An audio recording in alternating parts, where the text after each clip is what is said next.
మాజీ మంత్రి కేటీఆర్ ను తట్టుకోలేక విచారణ పేరుతో కాంగ్రెస్ ప్రభుత్వం ఇబ్బందులకు గురిచేస్తుందని మాజీ ఎమ్మెల్యే గాదరి కిషోర్ మండిపడ్డారు.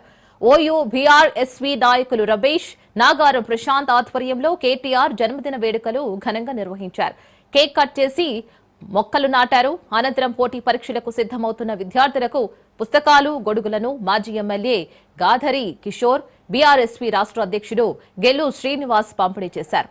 కేసీఆర్ ఆలోచన విధానాన్ని ముందుకు తీసుకువెళ్లే నేర్పు, నైపుణ్యత ఉన్న వ్యక్తి కేటీఆర్ అని కొనియాడారు. భవిష్యత్తులో మరింత ఉన్నత స్థాయికి ఎదిగి తెలంగాణ అభివృద్ధిలో ముందుకు సాగాలని గాదరి కిషోర్, గెల్లు శ్రీనివాస్ ఆకాంక్షించారు.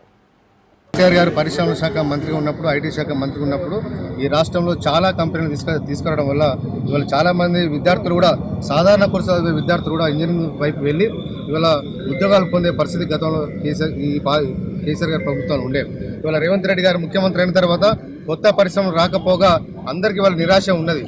అదేవిధంగా రేవంత్ రెడ్డి గారు అధికారంలోకి వచ్చిన తర్వాత 2 లక్షల ప్రభుత్వ ఉద్యోగాలు భర్తీ చేస్తా అని చెప్పి మాట ఇచ్చి ఇవాళ జాబ్ క్యాలెండర్ని అమలు చేస్తా అని చెప్పి జాబ్ క్యాలెండర్ను తూతు మంత్రంగా అనౌన్స్ చేశారు తప్ప కనీసం 10,000 ఉద్యోగాలు కూడా ఇవాళ పరీక్ష నిర్వహించని ఇవాళ దౌర్భాగ్యమైన పరిస్థితి ఇవాళ రాష్ట్రంలో నెలకొన్నది. కాబట్టి ఖచ్చితంగా రాబోయే రోజుల్లో కూడా కేటీఆర్ గారిని స్ఫూర్తిగా తీసుకొని అదేవిధంగా వారు ఏ విధంగా పరిపాలన కొనసాగించారో అదే విధమైన పరిపాలన ఈ రాష్ట్రం కనుక కొనసాగకపోతే ఖచ్చితంగా బీఆర్ఎస్ ఆధ్వర్యంలో రాష్ట్ర వ్యాప్తంగా ఆందోళన చేపడతాం.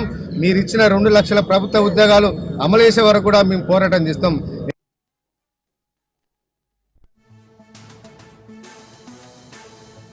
అనునిత్యం ప్రజలకు అందుబాటులో ఉంటూ ప్రజా సమస్యలపై కొట్లాడుతూ ఏదైతే ఇప్పుడు ఉన్నటువంటి కాంగ్రెస్ ప్రభుత్వం అన్యాయాలకు గురి చేస్తూ ఉన్నదో అది విద్యార్థులైనా, నిరుద్యోగులైనా, రైతాంగమైనా, మహిళలైనా ప్రతి క్షణం వాళ్ళ మీద ప్రశ్నలు సంధిస్తూ అసలు ఊపిరి పీల్చుకునేటువంటి సమయం కూడా ఇవ్వకుండా చేసినటువంటి కార్యక్రమాలను తట్టుకోలేకనే చాలా రకాలుగా ఇబ్బంది పెట్టేటువంటి ప్రయత్నం చేస్తూ ఉన్నాం.